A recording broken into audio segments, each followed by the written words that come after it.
grinders? It's your boy Pokerstars back on the grind. Guys, I'm going to give you an update today on Oncoop Pokerstars Ontario Championship recap of how it went for me. A couple of days ago, I do want to mention something real quick, though. I posted on my Twitter. If you guys want to follow me on Twitter, I'm starting to post more of my poker results. There's a huge poker news outlet called Poker News. They mentioned me in a little blurb here, just that I was on the chance to make the leaderboards. So I thought it was really, really cool. So I wanted to show you guys that. But if you do follow on Twitter, I'm starting to post a lot of my results when I don't have time to do videos. I'm just starting to post when we have stuff going on.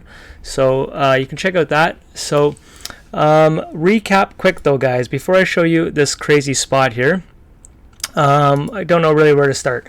We finished third in the entire series, which I'm pretty proud about because we don't play a lot of the events that other people get to do, and we also only play no limit. These guys over here were jumping in every event that they could. So to come in third means because we didn't play a lot of the events, we had really good results. So I'm pretty proud about that.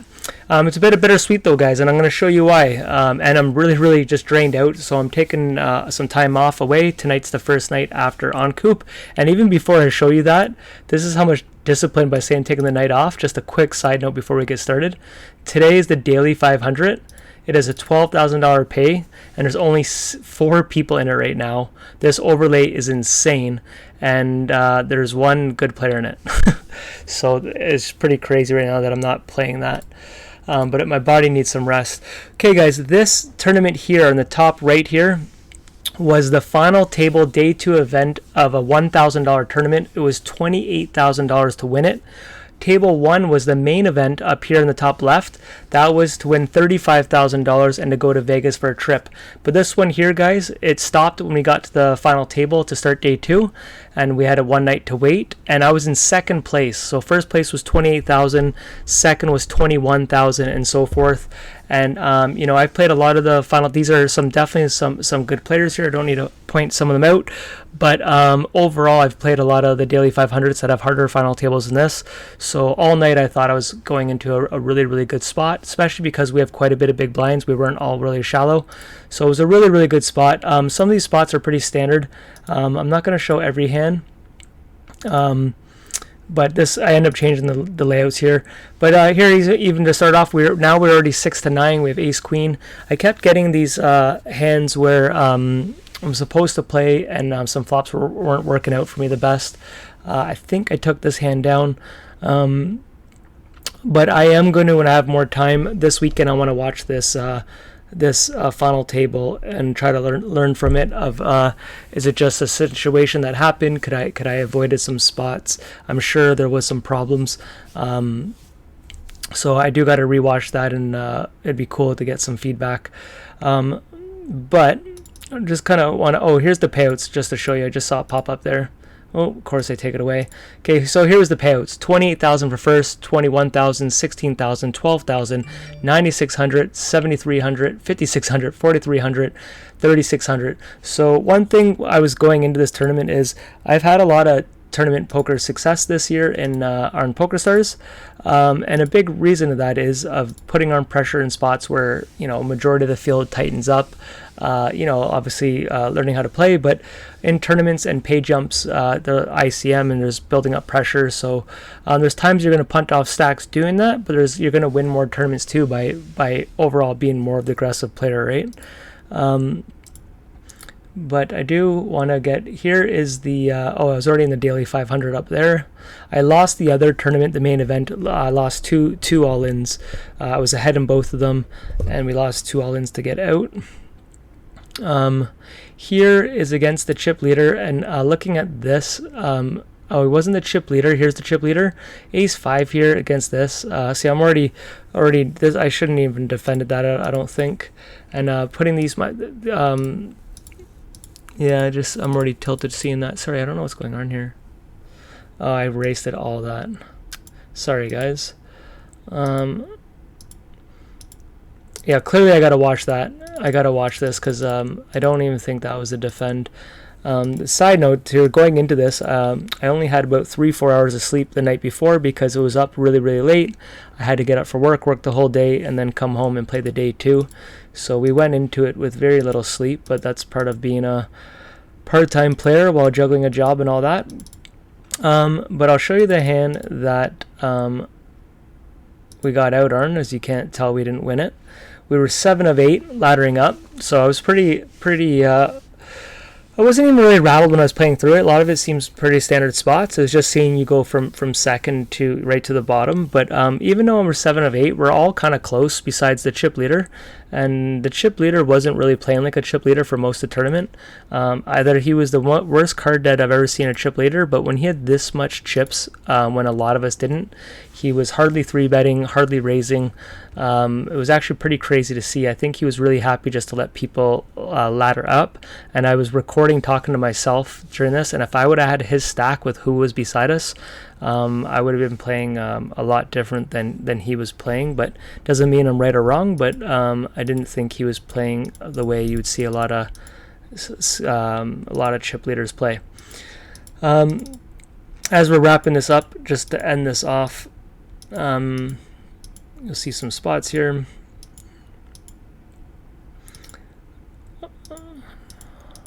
Okay, ace queen here.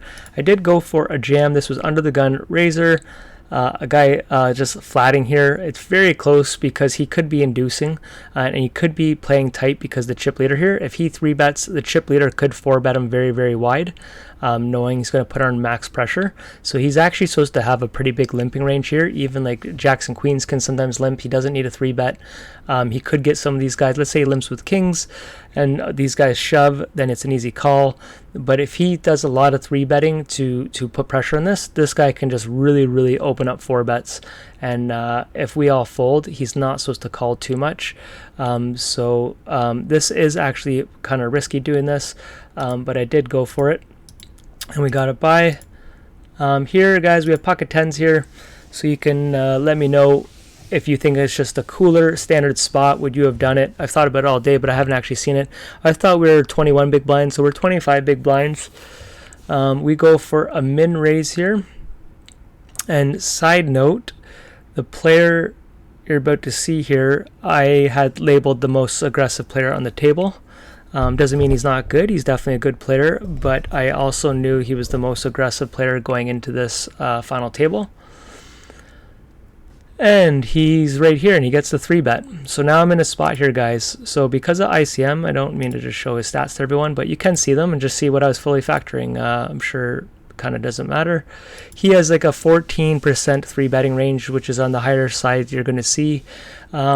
With ICM, you know, I'm towards 7 of 8 here. I'm towards the bottom. He is going to 3-bet pretty wide from the small blind and put a lot of pressure on me, thinking I want to ladder up. So he is going to do this with hands. He does have a folding range. So I went for the re-jam here. I went all in. And I woke up into pocket kings, guys. So we came into the final table 2 of 9, and we got 8. So we got 4,300 there from $1,000 buy-in. I honestly think if we played that exact same tournament 100 times, going into the final table 2 of 9 with this field, I think less than 10 times out of 100, I'm getting like 7th, 8th, or 9th place. I think majority of the time I'm going to be, under 4th, 3rd, 2nd, 1st place. But it's going to happen. But I do got to rewatch that and have a better analyst on that. We did have somewhat of, that was literally the final night last night, but I did enter other tournaments while it was going on because we were in chance of a leaderboard. And to end the night here, I'll just show you guys, we got to 2 final tables, both Oncoop events here. They're called like recap or this is called farewell here. So we're in a $500 tournament down here on the right, and over here was just a $20 tournament. So we had 2 final tables going, and we were close to the money up there. So I'll just kind of give you a quick recap because these were the 2 final last events here. So we're 3 of 6 on the $20 one, and we're 8 of 8 in the 500. And I had a better stack over here and lost some spots. So I'll kind of just go through it and just kind of show you guys how it ended. Here, I think we finished like 3 and 3rd, or I think 4th place maybe for both of them. We'll see here.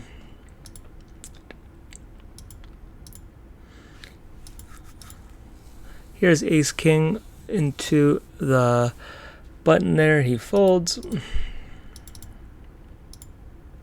Here, I'll show you. This is towards the bottom here. We were all in short stack. So over here in a $20 tournament, we come in 4th place for $389. Then we're down to our final table of Oncoop, 5 of 8 and a 500 to end it off. Sorry, I'm like really tired here, so I just wanted to give you guys an update. But 6 of 6, we are now to the point we're kind of just getting out of harm's way here. We are now 5 of 5. So we were doing some laddering ups on the smaller tournament. Too bad we didn't do that on the bigger one. Ace 4 here. I think I jammed here. Oh no, I did not. I do know I was tired, and I was honestly on a low from losing that big tournament, because I just know those spots are so hard to come by in Ontario. I went for it all on Oncoop here, guys. I took my highest buy-ins I've ever done in tournaments. I've never played a 2K. I fired every 1K they had that I could do. I wasn't even looking at my bankroll at all. I just took every shot I could.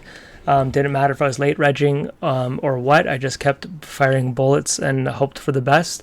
And my mindset going into this series was, if I lose a lot of money, we will have to rebuild when we're done. So I just wanted to go after it, and I definitely stuck to that and fired whatever I could. And we put ourselves in a spot to make some big money. Did okay, but we made a lot of final tables. I don't know the exact number, but a lot of final tables, a lot of top 5 finishes. I think we came in second 2 or 3 times, a couple thirds, 2 fourths. We were right there to be. We only won 1 trophy, but we won 4 events. So overall, it was a really good series. King 3, small blind versus this. I would have jammed here. Oh, this is a bounty tournament too, guys. So we already had $937 locked up in bounties. And that changes a lot of your all-ins here. People should be calling a little wider when you have a big bounty on your head. I might have jammed here, which looking at this isn't something I have to do. Oh, I did not. So I don't even know how I played. This is a minute left. And so if this wasn't a bounty tournament, it changes with the Jack 10. It could be a jam, but with bounty, knowing that it's $600 for this guy to call and him losing 10 chips isn't going to change much. And I already saw him. This mother effer, he went all in versus someone with 3-6 offsuit with 25 big blinds, and the other person had pocket queens, and he caught quad 6s off 3-6 offsuit to win a really big bounty. So anyways, we did ladder up there, so we were 4-4 here. We got 36 seconds here, so I'm not going to skip forward because my thing skips too far. So this was probably here our last hand of the tournament series. We went all in with ace 8, probably standard shove there, I'd imagine. We wake into pocket 8s. I was going to throw something at him, and I had no more fight in me. So we ended off the last one with a small little win there, $937 in bounties, $1,800 minus your buy-in. And that was the recap of the series, guys. So this was the big one here, guys. We came in 8th spot. Just really bugs me. We couldn't get in the top 4 is 12,000 plus. But congrats to those guys. And there's always next year. This one here's only 7 players left, and they're only down to 5. I might have to rethink this. This is fucking wild.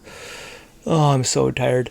So the bankroll in Pokerstars is 107,000, and we have our GG money.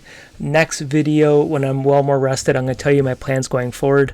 I am planning to do a cash out, and I'm planning to do some stuff, but I'll share that on the next video. So I hope you guys enjoyed this series, and I'll see you guys on the next one. Peace out.